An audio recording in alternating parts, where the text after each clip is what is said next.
أعوذ بالله من الشيطان الرجيم. بسم الله الرحمن الرحيم. والعصر إن الإنسان لفي خسر إلا الذين آمنوا وعملوا الصالحات وتواصوا بالحق وتواصوا بالصبر. صدق اللہ العظیم. محترم بزرگوں اور دوستوں، دینی اور ایمانی بھائیوں، اللہ رب العزت کا شکر ہے، اس کا کرم ہے کہ اس نے اپنی بارگاہ میں آنے کی توفیق عطا فرمائی اور نماز عشاء کے ساتھ ساتھ درس قرآن میں بھی بیٹھنے کی توفیق دی. آج آپ کے سامنے درس قرآن میں جو سورت تلاوت کی گئی ہے وہ سورۃ العصر ہے. سورۃ العصر مکی سورت ہے. سب سے پہلے اس کا ترجمہ آپ کے سامنے پیش کیا جا رہا ہے اور پھر اس کی تفسیر پیش کی جائے گی. تو شروعات ہے والعصر. اللہ رب العزت کہہ رہے ہیں کہ زمانے کی قسم، ان الانسان لفی خسر، بلا شبہ انسان خسارے میں ہے. الا الذین آمنوا وعملوا الصالحات، سوائے ان لوگوں کے جو ایمان لے کر آئے اور عمل صالح کیے، نیک کام کیے. وتواصوا بالحق وتواصوا بالصبر، اور آپس میں ایک دوسرے کو حق کی وصیت کرتے رہے، تلقین کرتے رہے اور ایک دوسرے کو صبر کی تاکید کرتے رہے. یہ سورت کا ترجمہ تھا. اس سورت کا شان نزول بڑا اہم ہے، اس کو بھی جاننا چاہیے. اور مزید یہ بھی جاننا چاہیے کہ یہ سورت کب اتری اور اس سورت کا نام سورۃ العصر کیوں ہے. تو سب سے پہلے سورۃ العصر نام اس لیے رکھا گیا کہ اس سورت کے اندر پہلی جو آیت ہے وہ عصر کے نام سے، اسی کی جانب اس کی نسبت کر دی گئی، اس لیے اس کو سورۃ العصر کہتے ہیں. یہ سورت قتادہ، مجاہد اور چند لوگوں کے اعتبار سے مدنی ہے، لیکن زیادہ تر مفسرین نے اس سورت کو مکی کہا. اور جو اس کے اندر مضامین ہیں، جو باتیں ہیں، وہ بھی اس بات کی طرف اشارہ کرتی ہیں کہ یہ سورت جو ہے مکی ہے، مدنی نہیں ہے. اور مکی صورتوں میں بالکل پہلی صورتوں میں سے ہے، یعنی کہ یہ نزول کے اعتبار سے 13ویں نمبر پر ہے. یعنی کہ ابتدائی نزول میں جب قرآن کا نزول ہو رہا تھا، اس کے ابتدائی زمانے کی یہ صورت ہے، اس لیے 13ویں نمبر پر ہے. مکہ کے ان وادیوں میں، ان گھاٹیوں میں جہاں جناب محمد رسول اللہ صلی اللہ علیہ وسلم پروان چڑھے تھے اور دین کا ڈنکا لے کر اور دین کا جھنڈا لے کر آگے بڑھے تھے، وہیں پر یہ صورت نازل ہوئی تھی. اور اس سے پہلے لگ بھگ 13 صورتیں نازل ہو چکی تھی اور یہ 12 صورتیں نازل ہو چکی تھی اور یہ 13ویں صورت ہے. لیکن ترتیب قرآنی کے اعتبار سے قرآن نے اس کو جو ترتیب دیا ہے وہ 103 نمبر پر ہے. یعنی کہ یہ قرآن کی ترتیب کے اعتبار سے سورت 133 نمبر پر آتی ہے، 30ویں پارے میں آتی ہے. جبکہ نزول کے اعتبار سے یہ مکی صورت ہے، مکہ میں نازل ہوئی ہے اور 13ویں نمبر پر آتی ہے. پھر اس کے اندر ایک رکوع ہے اور 4 آیتیں ہیں، بلکہ 3 آیتیں ہیں. اور یہ کہا جائے کہ یہ سورتوں میں، قرآن کی تمام سورتوں میں سیکنڈ لاسٹ سب سے چھوٹی سورت ہے. سب سے چھوٹی سورت اِنَّا أَعْطَيْنَاكَ الْكَوْثَر تھی، اور اس کے بعد یعنی کہ سب سے چھوٹی تو یہ ہے، اور اس سے تھوڑی سی بڑی سمجھ لیجئے یہ سورۃ العصر ہے. یعنی چھوٹی سورتوں میں دوسرے نمبر پر یہ ہے. اس کے اندر 4 مضامین ہیں، 4 باتوں کا خاص طور سے تذکرہ ہے. اور چاروں بڑی اہم چیز ہیں۔ نمبر 1 ایمان کا تذکرہ ہے، ایمان صالح کا تذکرہ۔ نمبر 2 جو ہے اعمال صالح کا تذکرہ ہے، اور نمبر 3 حق کی وصیت کا تذکرہ ہے، اور نمبر 4 صبر کی تلقین کی بات کہی گئی ہے۔ امام شافعی رحمۃ اللہ علیہ اس سورت کے تعلق سے کہتے ہیں کہ اگر قرآن کریم نازل نہ ہوتا اور لوگ صرف اس سورت میں تدبر کر لیتے، تفکر کر لیتے، غور و فکر کر لیتے، تو تمام کے تمام لوگوں کی ہدایت کے لیے یہی ایک سورت کافی تھی۔ پورا قرآن نازل ہونے کی چندہ ضرورت نہیں تھی۔ اس پوری سورت کے اندر گویا کہ پورے قرآن کو، پورے سمندر کو کوزے میں بند کر کے ایک انسان کے سامنے رکھ دیا کہ اگر وہ پورا قرآن پر عمل نہیں کر پا رہا ہے تو وہ صرف اس سورت پر عمل کر لے تو بھی اس کی زندگی پار ہے، کامیاب ہے۔ حضرت امام شافعی نے کہا ہے کہ اگر کوئی شخص صرف اسی سورت پر غور کر لے، بہت بڑی بات کہی، تو وہ اس کی کامیابی کی دلیل ہے، نجات کی دلیل ہے۔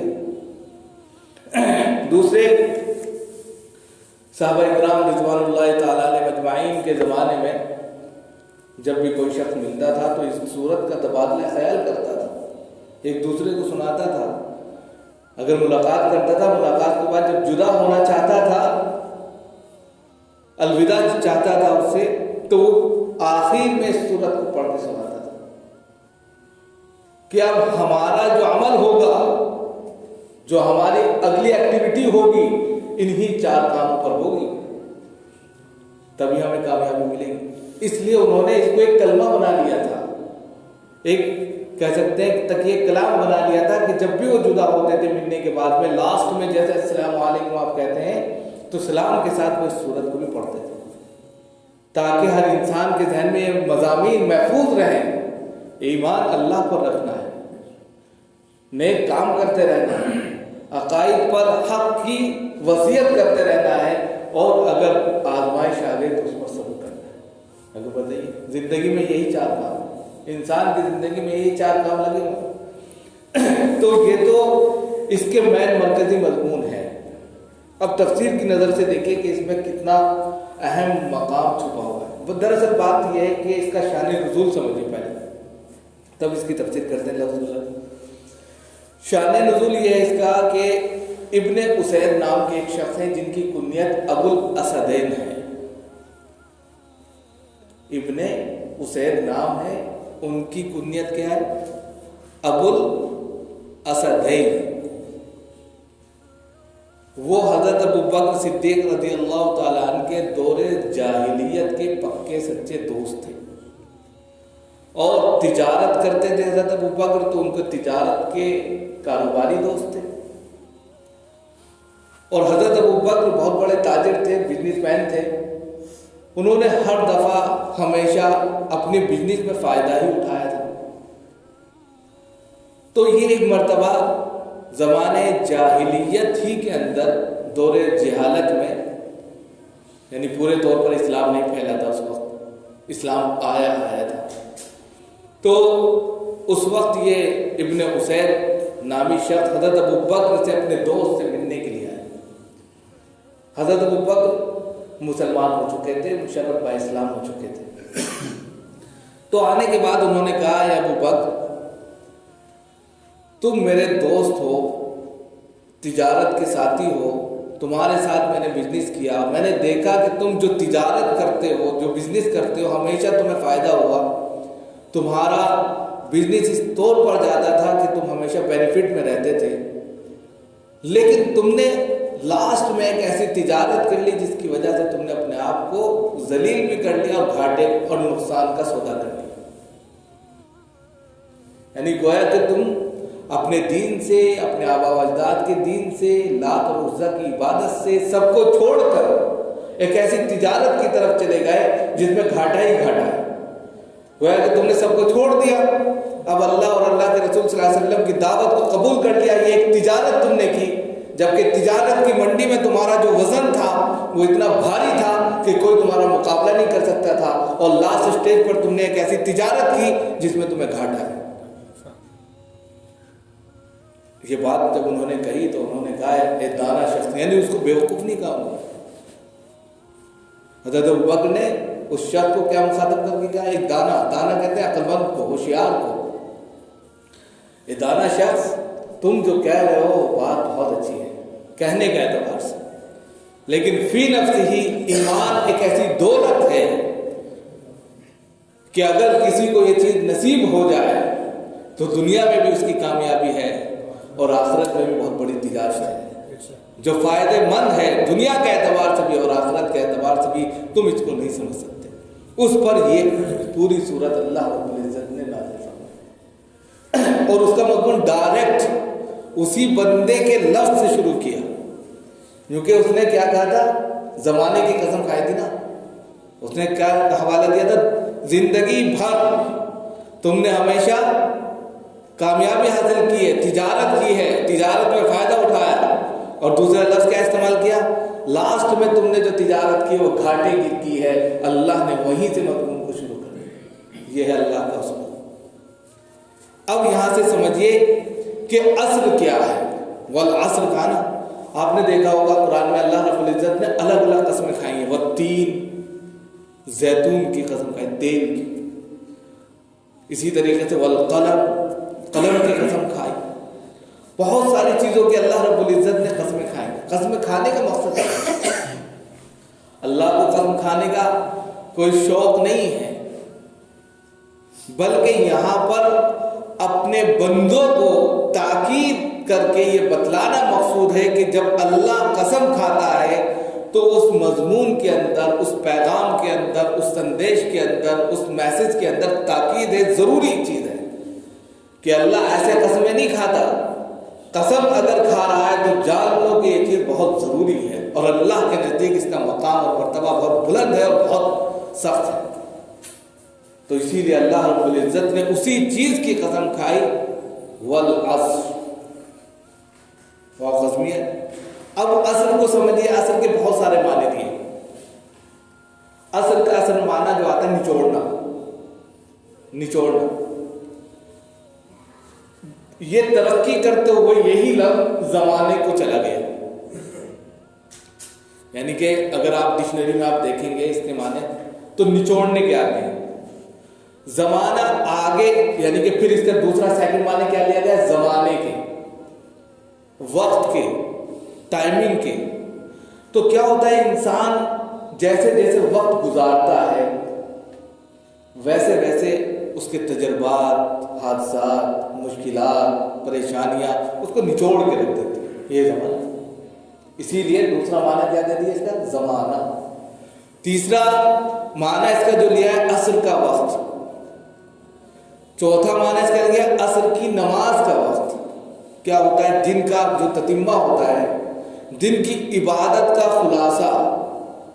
حافظو والصلاۃ والصلاۃ الوسطیٰ، وسطیٰ سے کون مراد ہے؟ یہاں پر قرآن میں خود کہہ رہا ہے عصر کی نماز مراد ہے۔ دن کی عبادتوں میں عصر جو ہے لاسٹ اسٹیج پر آتی ہے، گویا کہ اب یہاں سے انسان یا عبادت یا تمام چیزوں کا زوال شروع ہوتا ہے۔ تو اللہ رب العزت نے ہر اعتبار سے زمانے کی قسم اس لیے کھائی کہ انسان اس وقت جو صبح سے محنت مشقت کرتا ہے، عصر تک نڈھال ہو جاتا ہے، یا اسی طرح عبادت کرتا ہے، تو عبادت میں عصر کا وقت شباب کا ہوتا ہے جس میں منڈی پورے تازگی پر ہوتی ہے، اس کی بھی قسم کھا دی۔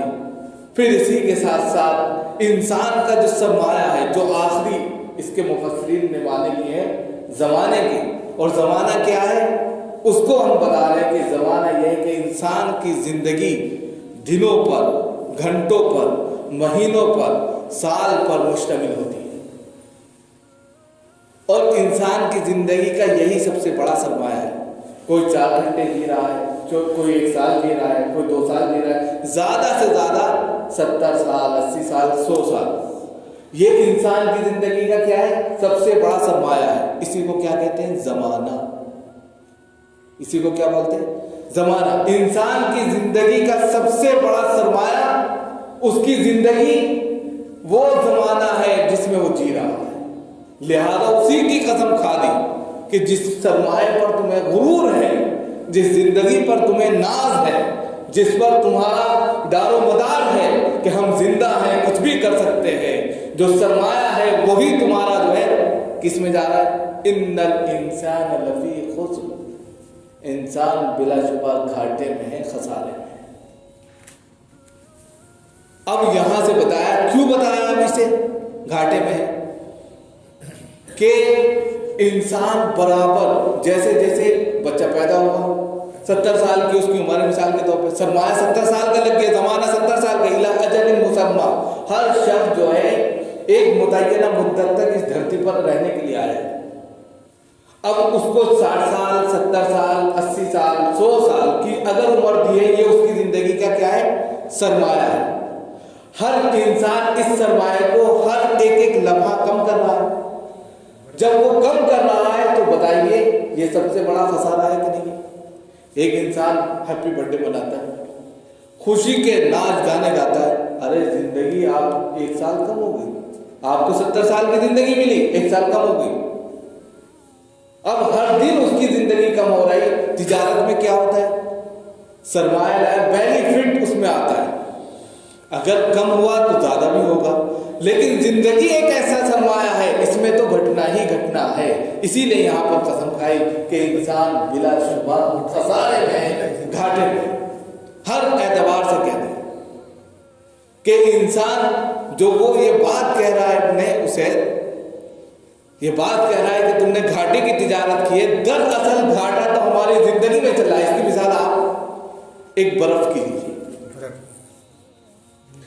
ایک شخص برف بیچتا ہے، بلکہ یہ آتا بھی ایک بزرگ جو ہے برف کی دکان پہ گئے اور انہوں نے دیکھا برف والے کو تیزی کے ساتھ میں برف کو بیچنے کی فکر کر رہا ہے اور ایک لمحے کے لیے غافل نہیں ہے کہ کسی طرح میرا برف بک جائے۔ تو جیسے انہوں نے اس کو دیکھا، انہوں نے کہا والعصر ان الانسان لفی خسر کا مطلب مجھے سمجھ میں آ گئی۔ انہوں نے کہا کیسے؟ کہ انسان کی زندگی بھی اسی برف کی سلی کے مانند ہے جو برابر گھٹ رہی ہے، پگھل رہی ہے، ضائع ہو رہی ہے، اور انسان کو اس کی فکر نہیں ہے۔ بالکل اسی طریقے سے جس طرح برف بیچنے والا اپنے برف کی فکر کر رہا ہے کہ اگر اس کو زیادہ دیر میں نے رکھ دیا تو یہ ضائع ہو جائے گا، پگھل جائے گا، اسی طرح انسان اگر اپنی فکر نہیں کرتا تو وہ بھی خود بخود ضائع ہو جائے گا۔ اسی لیے یہاں پر کہا ان الانسان لفی خسر، انسان بلا شبہ خسارے میں ہے، گھاٹے میں۔ اب اس میں انسان میں کسی کی قید نہیں لگائی، تمام انسان دھرتی پر بسنے والے ہر انسان کو یہ مخاطب کر کے کہہ دیا، ہر انسان خسارے میں، گھاٹے میں اپنے سرمایہ کے اعتبار سے، کیونکہ گھٹنا ہی گھٹنا ہے۔ اب اس کے بعد میں 4 چیزوں کو مستثنیٰ کیا ہے، الا الذین آمنوا، مگر وہ لوگ جو ایمان لے کر آئے۔ سب سے پہلے کیا ہے؟ ایمان۔ ایمان کا کیا ہے؟ اقرار باللسان و تصدیق بالقلب، زبان سے اقرار کرنا اور دل سے یقین ماننا کہ اللہ کے سوا کوئی معبود نہیں ہے، جناب محمد رسول اللہ صلی اللہ علیہ وسلم اس کے رسول ہیں اور اس کے بندے ہیں۔ اسی کو ایمان مجمل، ایمان مفصل میں آپ پڑھتے ہیں آمنت باللہ و ملائکتہ و کتبہ و رسلہ والیوم الآخر والقدر خیرہ و شرہ من اللہ تعالی والبعث بعد الموت۔ آمنت باللہ کما هو باسمائہ و صفاتہ و قبلت جمیع احکامہ، اقرار باللسان و تصدیق بالقلب۔ یہ 11-12 چیزیں کیا ہیں؟ ایمان ہے۔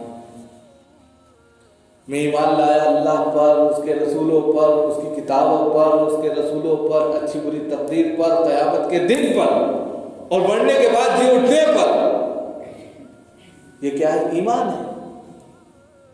آمنت باللہ کما ہوا باسمائہ و صفاتہ، میں ایمان لایا اللہ پر، اس کی صفات پر، اس کے تمام کی تمام ذات پر، وقبلت جمیع احکامہ، اور اس کے تمام احکامات پر، شریعت پر، اور ان کو میں دل سے تصدیق کرتا ہوں، زبان سے اقرار کرتا ہوں۔ یہ کیا ہے؟ ایمان ہے۔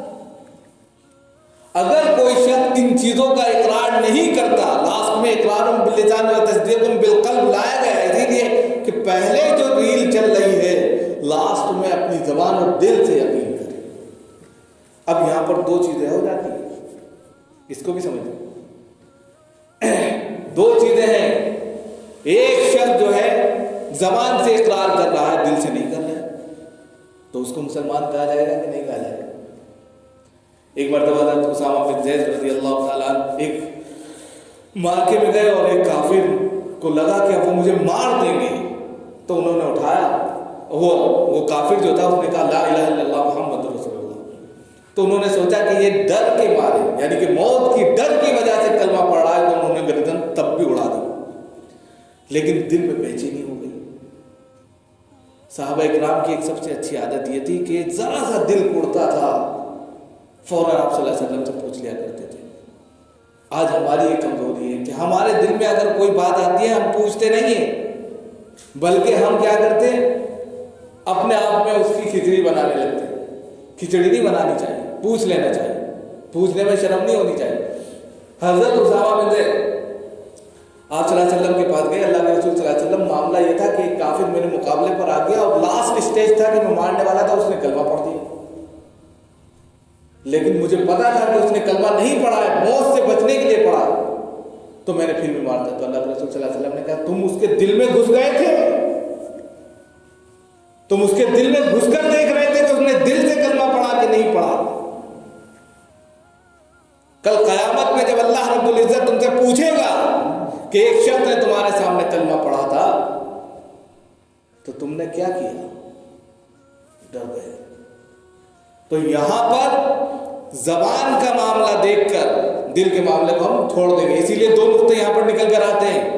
امام ابو حنیفہ فقہی نقطے نظر سے مفتابی قول یہاں سے بدل جائے گا، فوراً دیکھیں ایک دم سے تفسیر بدل جائے گا۔ یہی کہتے ہیں ایک دم ذرا سے اس فارٹ سے ایک دم دو مسئلے نکل کر سامنے آئیں گے۔ الایمان یزید و ینقص، امام بخاری کہہ رہے ہیں، الایمان لا یزید ولا ینقص، امام ابو حنیفہ کہہ رہے ہیں، اور دونوں امام ہیں، ایک امام محدثین ہے اور ایک امام فقہا ہے، ایک پر شریعت ہے ایک پر متون ہے، دونوں کی الگ الگ باتیں ہیں۔ ظاہری اعتبار سے ایسا محسوس ہو رہا ہے یہاں پر تضاد آ گیا ہے، ٹکراؤ پیدا ہو گیا ہے، لیکن اگر علم نقطہ نظر سے دیکھا جائے تو کوئی ٹکراؤ نہیں۔ اب ٹکراؤ کیسے نہیں ہے اس کو سمجھیں۔ ایک شخص امام ابو حنیفہ کہتے ہیں وہ فقہی نقطہ نظر سے قانون جانتے ہیں نا، فقیہ جو ہوگا، مفتی جو ہوگا وہ قانون کی بات کرے گا، شریعت کی بات کرے گا۔ امام ابو حنیفہ نے جو لفظ استعمال کیا الایمان لا یزید و ینقص، اس کا مطلب یہ ہوگا کہ ایمان میں نہ زیادتی ہے نہ کمی ہے۔ اگر ایک انسان نے کلمہ پڑھا ہے تو مسلمان ہے۔ اب کوئی انسان جو ہے مسلمان ہے، نماز ایک نہیں پڑھی اس نے، زکوٰۃ نہیں دی، روزہ نہیں رکھا، انتقالوں کی نماز پڑھتے ہو کہ نہیں پڑھتے ہو، کفن دفن کرتے ہو کہ نہیں کرتے ہو، یہ ہے ایمان۔ لیکن یہی چیز امام بخاری کے نزدیک الایمان یزید و ینقص، ایمان گھٹتا بھی رہتا ہے بڑھتا بھی رہتا ہے۔ آپ لوگ یہاں بیٹھے ہیں ایمان بڑھ رہا ہے، آپ یہاں سے نکل جائیں گے ایمان گھٹ جائے گا۔ جیسے ہم محفل میں بیٹھتے ہیں ویسا ہمارے اوپر ماحول ہوتا ہے تو ہمارا دل ایمان کی طرف کھنچنے لگتا ہے، اچھے کاموں کی طرف بڑھنے لگتا ہے۔ جب ہم اس فضا سے نکل جاتے ہیں تو گھٹنے لگتا ہے اور دنیا کی محبت آ جاتی ہے۔ تو اس سے پتہ چلا شرعی قانون کے اعتبار سے امام ابو حنیفہ کے مسلک کو مانا جائے گا کہ اگر ایک انسان نے ایمان قبول کیا ہے، چاہے اس کا عمل مسلمانوں والا ہو نہ ہو، لیکن وہ مسلمان ہے، اس کا فیصلہ اللہ کی عدالت میں ہوگا۔ جیسے حضرت اسامہ بن زید کی بنیاد پر کہ اس نے کلمہ پڑھ لیا تھا، اب اس کے دل میں جھانک کر نہیں دیکھا جائے گا کہ اس نے کلمہ سچی میں پڑھا ہے کہ نہیں پڑھا۔ دیکھیں مسئلے پھوٹتے چلے جاتے ہیں، ایک ذرا سے لفظ سے ایک دم سے دو ٹرین بن گئی، دو ٹریک بن گئے۔ اب اس کے بعد الایمان، دیکھیں ایمان پر بات چل رہی۔ اب جب ایمان بنا، اب ایمان میں جو ہے اب آپ کو دیکھنا ہے کہ ایمان کون سا ہمیں رکھنا ہے۔ شرعی قوانین کے اعتبار سے تو ایمان جو ہے، ہم ایمان گھر میں پیدا ہوئے، جو ہوا جو ہمارے ساتھ ہوتا ہے لاسٹ میں وہ ٹھیک ہے، لیکن ایمان یزید و ینقص، ایمان گھٹتا بڑھتا رہتا ہے۔ امام محدثین کے نزدیک جو ہے، امام بخاری کے نزدیک یہ سب سے اہم اس لیے ہے یہاں پر کہ ہم جب اس محفل میں بیٹھتے ہیں، ایمان والے محفل میں بیٹھتے ہیں، جیسے آپ صلی اللہ علیہ وسلم کی ایک حدیث ہے، حضرت ابو بکر صدیق، حضرت ابو حنظلہ، یہ لوگ سب بیٹھے ہوئے تھے، اسی طرح محفل لگی ہوئی تھی، اور اس کے بعد میں آپ صلی اللہ علیہ وسلم کی محفل ختم ہوئی تو انہوں نے، حضرت ابو بکر نے کہا کہ ابو بکر منافق ہو گیا، حضرت حنظلہ نے بھی کہا کہ منافق ہو گیا۔ یہ بات آپ صلی اللہ علیہ وسلم تک پہنچی، بھائی کیا ہوا؟ تو کہا اللہ کے رسول صلی اللہ علیہ وسلم جب ہم آپ کی محفل میں بیٹھتے ہیں تو دنیا چھوٹ جاتی ہے، بس آخرت کی فکر لگ جاتی ہے، ایمان بڑھ جاتا ہے۔ اور جیسے ہی ہم آپ کی محفل سے باہر جاتے ہیں دنیا کی محبت آ جاتی ہے، ایمان گھٹ جاتا ہے، تو ہم منافق نہیں ہیں تو کیا؟ تو کہا الایمان بین الخوف والرجاء۔ اب آ گیا ایمان خوف اور امید کے درمیان میں ہے۔ ایمان کا دارومدار کس پر ہے؟ بین الخوف والرجاء، یعنی کہ خوف ایسا کہ ہماری پکڑ ہو سکتی ہے، اور امید یہ کہ بس جنت میں میرے علاوہ کوئی نہیں جائے گا۔ جیسے حضرت عمر رضی اللہ تعالیٰ عنہ کی بات آتی ہے کہ اگر میری پکڑ ہو جائے تو تمام لوگ چھوٹ جائیں گے، میں پکڑا جاؤں گا، یہ خوف ہے۔ اور اگر اللہ رب العزت سب کو پروانہ دے دے معافی کا تو سب سے پہلے مجھے جنت میں بھیجیں گے، یہ امید ہے، یہ ہے ایمان۔ اب اگر اس کے اکارڈنگ ایمان بن رہا ہے، سمجھیے آپ ایمان کی سیڑھی چڑھ گئے، ایمان سمجھ گئے۔ اب جب ایمان ہوگا تو ایمان کے بعد میں کیا ہے؟ وَعَمِلُوا الصَّالِحَاتِ، نیک کام کرنا، عمل صالح۔ عمل صالح کیا کرنا ہے؟ بھوکوں کو کھانا کھلانا ہے، ننگوں کو کپڑے پہنانا ہے، بیوہ اور یتیموں کی کفالت کرنی ہے، نمازوں کا اہتمام کرنا ہے، قرآن کی تلاوت کرنی ہے، مناجات کرنی ہے، یہ ساری چیزیں کیا ہے؟ اچھے کام ہیں۔ وَعَمِلُوا الصَّالِحَاتِ، نیک کام کرنا، اور خراب کاموں سے، غلط کاموں سے، غلط چیزوں سے بچنا۔ وَعَمِلُوا الصَّالِحَاتِ میں یہ بھی چیزیں شامل ہیں، یہ چیز بھی شامل ہے اپنے بیوی بچوں کے ساتھ میں حسن سلوک سے ملنا، پیار سے، محبت سے، یہ بھی اس میں شامل ہے۔ صرف یہ نہیں کہ نماز پڑھتے رہنا، بیوی بچوں کو بھول جانا، یہ بالکل نہیں اس میں۔ وَعَمِلُوا الصَّالِحَاتِ میں یہ بھی شامل ہے، یہ بھی عبادت میں شامل ہے، نیک کام میں، کہ والا علیک علیک جسد حقا، والا علیک اہلک علیک حقا، والا جسدک علیک حقا، والا اہلک علیک حقا، والا عینک علیک حقا، پوری حدیث ہے۔ تمہاری آنکھوں پر تمہارے حق ہیں، تمہارے اہل و عیال کے تمہارے اوپر حق ہیں، تمہارے جسم پر تمہارے اوپر حق ہے۔ ایک شخص ہے اب سو ہی نہیں رہا، 4 گھنٹے 4 دن سے کام کر رہا ہے۔ ایک شخص ہے گھر میں بچے بھوکے بیٹھے ہیں، کھانے کو نہیں دے رہا۔ ایک شخص ہے اس کو سونا ہے، آنکھیں تھک گئی ہیں، پتھر ہو رہے ہیں، لیکن سو نہیں رہے۔ غلط ہے، یہ جسم اللہ کی امانت ہے، اس کا بھی حق ادا کرنا ہے، اس کا بھی حق ادا کرنا ہے۔ یہ بھی وَعَمِلُوا الصَّالِحَاتِ میں ہے۔ جس طرح عبادت کرنے پر ثواب ہے، اسی طرح ان چیزوں کو کرنے پر بھی ثواب ہے۔ جتنا عبادت اور نماز پر آپ ثواب سمجھتے ہیں، ویسے ہی یہ سب کام کرنے پر بھی ثواب ہے۔ عام طور پر لوگ یہ سوچتے ہیں گھر میں جو ہے اگر اچھے سے بول لیں گے ثواب نہیں ملے گا، یہ غلط ہے۔ بیوی کے منہ میں محبت سے لقمہ دینا بھی ثواب ہے، اپنے بچوں پر خرچ کرنا ڈبل ثواب ہے۔ باہر لٹاتے رہو لیکن گھر میں جو ہے فقیری رہے، غلط ہے۔ یہ سب عبادت میں شامل ہے، عمل صالح میں شامل ہے۔ وَعَمِلُوا الصَّالِحَاتِ، یہ 2 کام تو آپ سمجھ گئے، یہ ایمان سے تعلق رکھتا ہے جو ظاہر ہے۔ دوسری 2 چیزیں بڑی اہم ہیں، یہ بھی وَتَوَاصَوْا بِالْحَقِّ وَتَوَاصَوْا بِالصَّبْرِ۔ وَتَوَاصَوْا بِالْحَقِّ، ایک دوسرے کو حق کی تلقین کرنا، یہ ہے امر بالمعروف والنہی عن المنکر، یعنی کہ حق کی عقائد صحیحہ، ان تمام چیزوں کو لوگوں کے سامنے بتانا کہ بھائی دیکھو آپ کا یہ عمل غلط تھا، یہ صحیح نہیں۔ غلط کو غلط کہنا اور صحیح کو صحیح کہنا، یہ ہے تلقین، ایک دوسرے کو کرتے رہنا۔ اور اس میں یہ بھی چیز شامل کر لیجئے کہ اگر انسان غلط قدم اٹھا رہا ہے اور اس کے دل میں یہ آ جائے کہ یہ غلط ہے تو سمجھ لو کہ یہ غلط ہے. لہذا ان چیزوں سے بچتے ہوئے اب ایک دوسرے کو ایسے کاموں کی طرف لے جانا جن کاموں سے خوشی ملتی ہو اور ان کاموں سے روکنا جن سے اپنے دل میں جو ہے برائی پیدا ہوتی ہے. بس یہی ہے وتواصوا بالحق، ایک دوسرے کو حق کی تلقین کرتے رہنا. وتواصوا بالصبر، اور ایک دوسرے کو صبر کی تلقین کرنا، تاکید کرنا. مطلب حادثہ آ گئے، مصیبت آ گئی، پریشانی آ گئی، کوئی چوری ہو گئی، کوئی قرض کی ادائیگی میں جو ہے نقصان ہو گیا، یا اسی طرح مال کی کمی آ گئی، بچے کا انتقال ہو گیا، یا دوسری تمام چیزیں، ساری چیزیں ایسی ہیں جو انسان کو پریشان کر دیتی ہیں. تو اس وقت کسی کا سہارا بن جانا، اس وقت کسی کا ہاتھ بن جانا اور اس کو تسلی بھر جملے کہہ دینا، اس کی ٹوٹی ہوئی لاٹھی میں پھر سے جان لگا دینا.